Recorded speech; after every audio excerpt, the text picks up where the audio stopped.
Hi, Assalamualaikum. My name is Nur Atira Husna, and today I am here with my group members to present all of you about Singapore.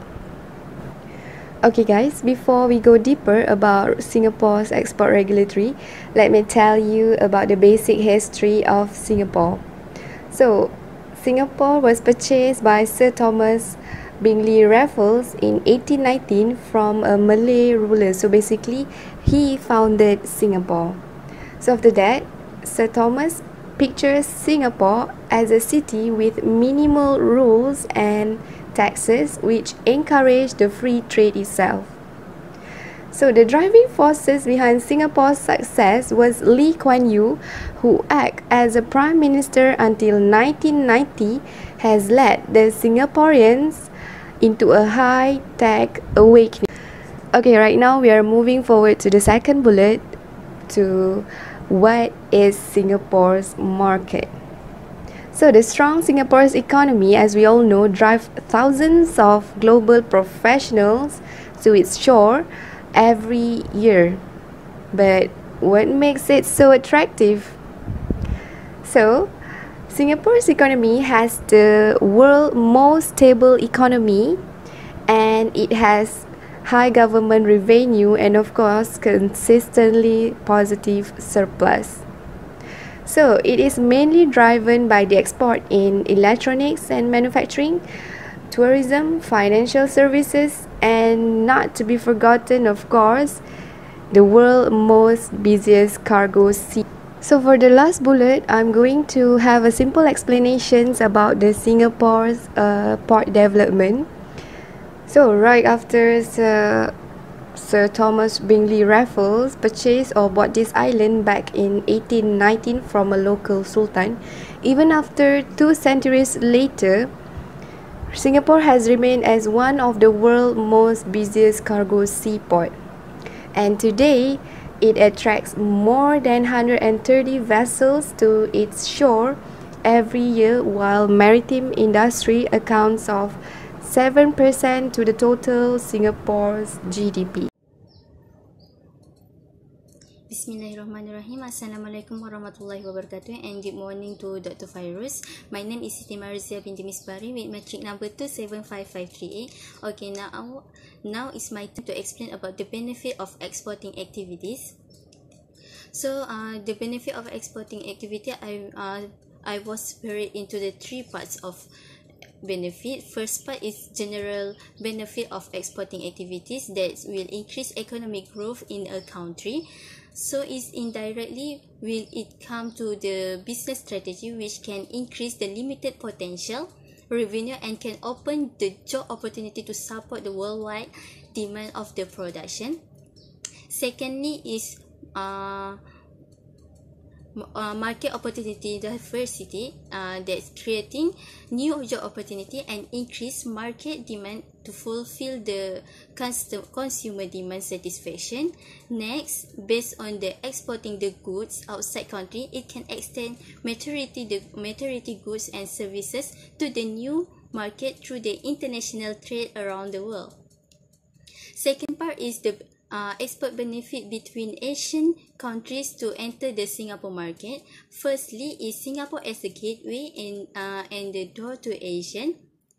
It is a key signatory to Asian Free Trade Agreement and Pan-Asian FTA that provide connectivity that will link through the market trade.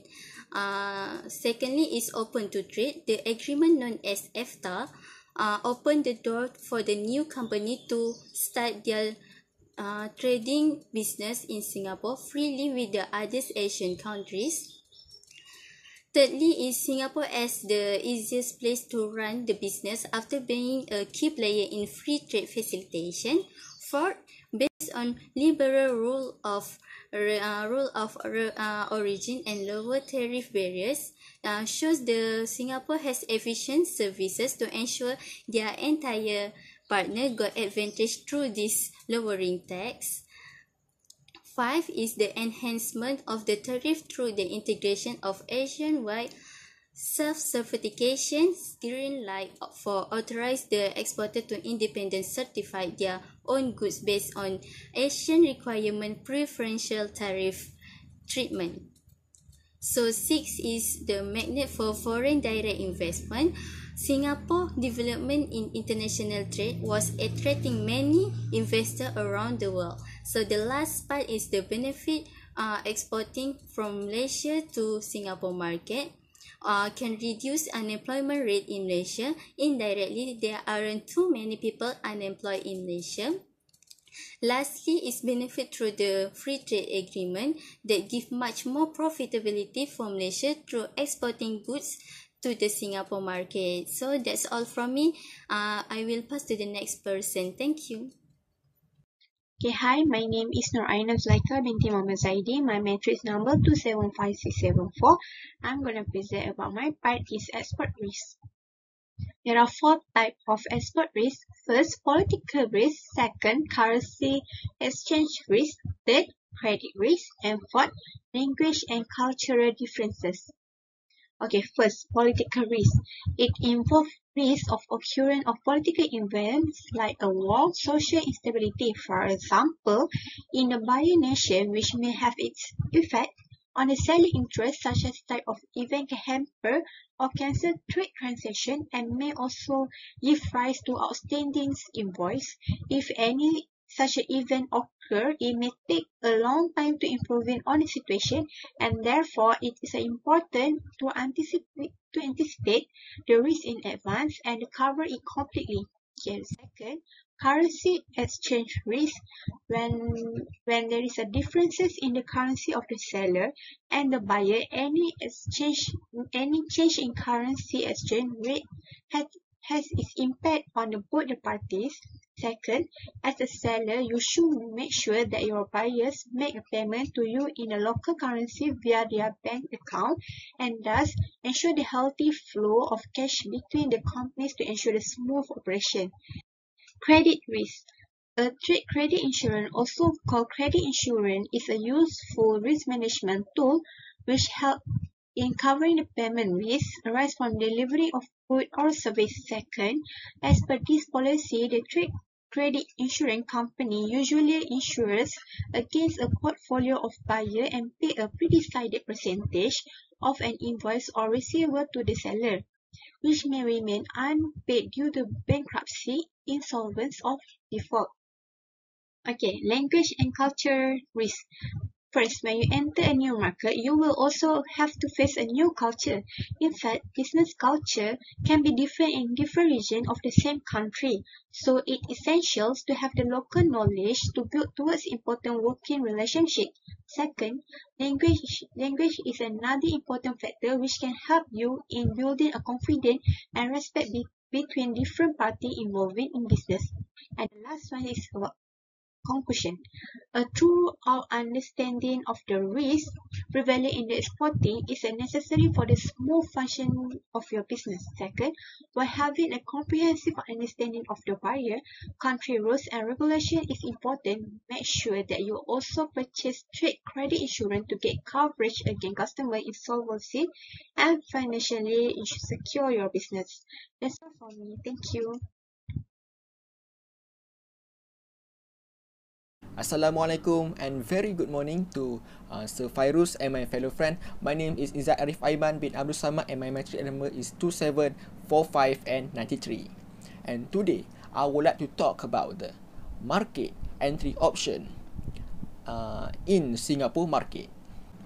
As we know, Singapore market is very huge and very potential market to all companies for exporting the goods to the Singapore market, and it is too risky to the new company who just develop to the company who doesn't have any research about the foreign market.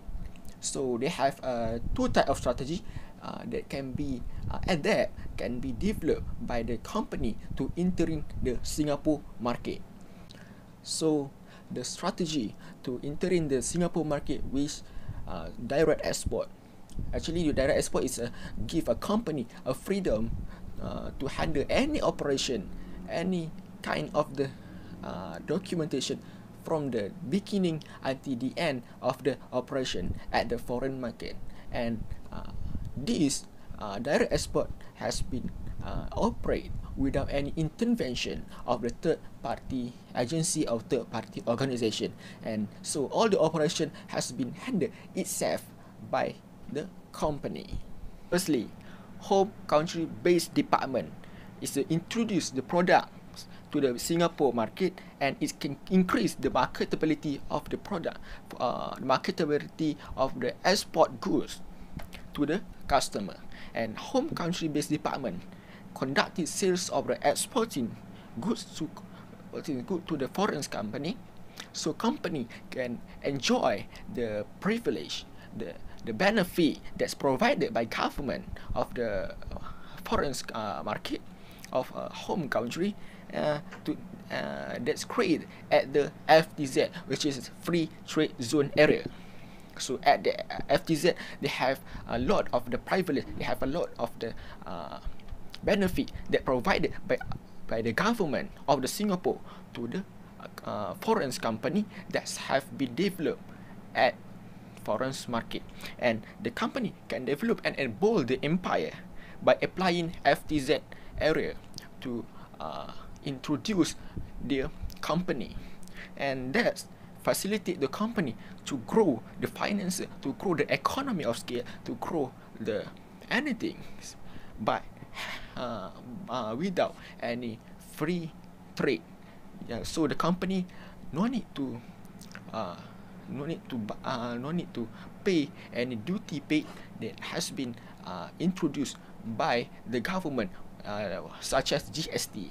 Finally, the foreign sale branch have given another method, another strategy to the company to develop and adapt at the foreign market, which is Singapore market. As we know, Singapore market is very huge, it's very potential market and competitive market to the new company or not, or any company that doesn't have doing any research about the foreign market, about the Singapore market. So after the research has been conducted, foreign sale branch can be used as a strategy to this company to export the goods to the Singapore market, and foreign sale branch are able to run in any operation like a warehousing, like a promotion, smoothly and effectively, especially on promotion.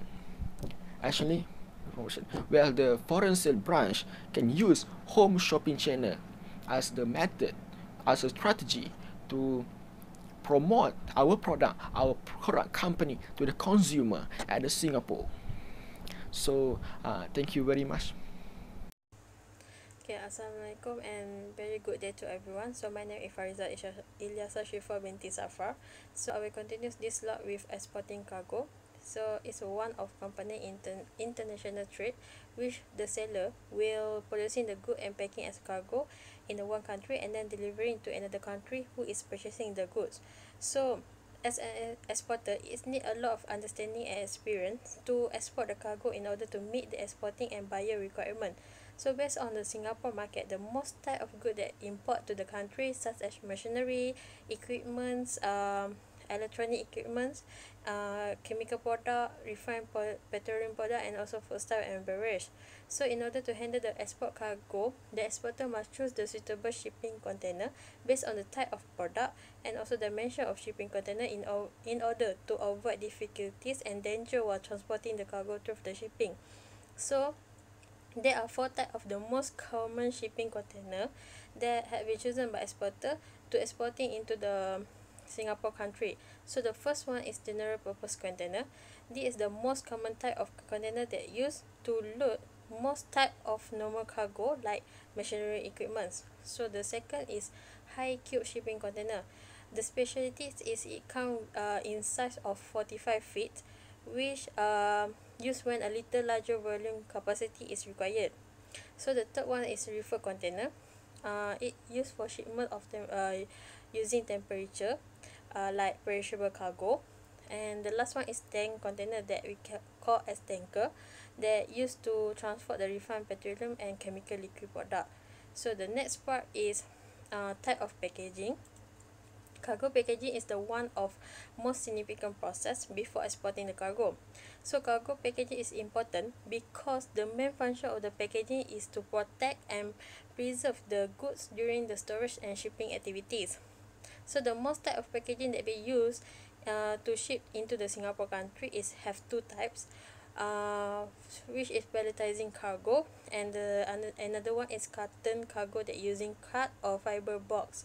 So pallets is a flat structure that used to support the goods and cargo in the cargo container ship, and it can be practiced with using the shrink wrapping of loose cargo to improve the ease of handling, speed of loading, and also protection of the cargo during the transportation process. So for carton cargo that using card or fiber box is the most common cost-effective packaging in transportation container. So there I have three different of carton packaging that based on the weight, size, shape, and value of the product. When we are using the carton cargo, we need adequate enough space for cushioning materials, like we using airbag to secure there is no movement inside the box to ensuring the protection of the product. So next is marking cargo. Exporter also should aware that certain marking are also necessary not only for the goods packaging but also on the container cargo. It is helped to prevent incorrect handling, accident that can damage the goods, incorrect delivery, and also detail of the weight and volume for the good. So marking and labeling is the best way to identify the cargo during the export operation activity until reaching the final destination. So the last part is storage cargo. Storage is the act of allocating space on board of ship for containers that have been loaded and discharged from the port of origin. So a proper storage planning and securing are used to enhance the transportation efficiency and safety on board. So the position of container can be identified by bay, row, tier coordinate system. So all the part is vitally important for the safe carriage of cargo. So that's all for my part, and thank you.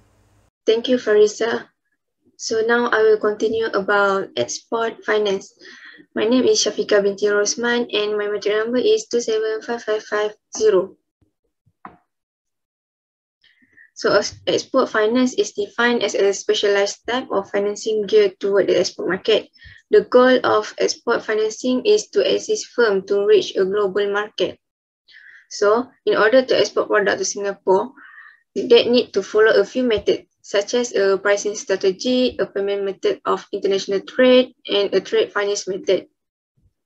So first, pricing strategy, which is the company needs to research to determine the appropriate price for the foreign market price, and the ability of consumers to buy it depends on the quality of the product. So the Singapore market fairly large and even very competitive market.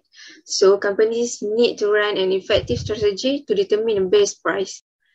So this company suggests to use penetration price, which is a code introduced by a company to attract consumers at a low and stable price according to the currency value. The companies can use this method to boost cost efficiency, lower marginal cost, and regulate corporate expenses in order to stay competitive. So every product export to the Singapore market can be sold at a reasonable price compared to the price of competitors. Next is about payment method for international trade, which is to get paid in full on time for each export sale. An acceptable payment mechanism must be carefully designed to minimize payment risk while to serve the needs of the buyer.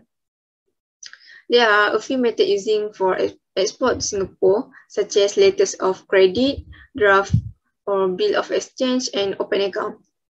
First is about letter of credit, which is a written promise by an issuing bank to pay a seller beneficiary against specified documents if the credit term and condition are met.